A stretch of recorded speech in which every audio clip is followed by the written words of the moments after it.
ആ ഇവിടെ ലോകം മുഴുവൻ മുസ്ലിങ്ങളായിരുന്നു എന്നുണ്ടെങ്കിൽ ഉം. ഇവിടെ മെഡിക്കൽ സയൻസിൽ ശരീരം കീറി മുറിച്ച് പഠിക്കാൻ കഴിയും.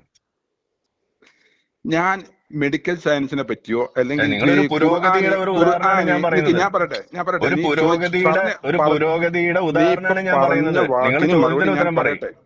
ഇവിടെ നീ പറഞ്ഞ പുരോഗതിയുടെ ഒരു വാക്കിന് ഞാൻ പറയാം. ഉദാഹരണമാണ് ഞാൻ അതെ, പറഞ്ഞത്. ഞാൻ മെഡിക്കൽ പറയാം. സയൻസിലെ പുരോഗതിയുടെ ഒരു എടോ പ്രധാന ഞാൻ ഘടകമാണ്. പറയാ, നീ കേൾക്ക് കേൾക്ക്. സുഹൃത്തെ, നിങ്ങൾ കേൾക്കാദ്യം. ഒരു ആ മെഡിക്കൽ സയൻസ് എന്ന് പറയുന്ന പുരോഗതിയുടെ ഒരു പ്രധാനപ്പെട്ട ഒരു ഭാഗം. ആ പുരോഗതിയിൽ, മെഡിക്കൽ സയൻസ് എന്ന് പറയുന്ന പുരോഗതിയിൽ ഒരു വലിയ ഒരു ഘടകമാണ് മനുഷ്യ ശരീരം കീറി മുറിച്ച് പഠിക്കുക.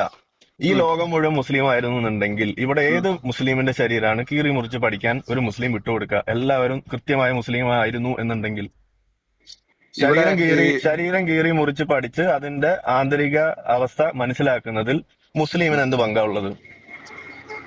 മുസ്ലിങ്ങള് പിന്നെ എന്ത് പങ്കാ ഖുർആൻ ഉള്ളത്? എന്തിനുള്ളതല്ല അറിയോ?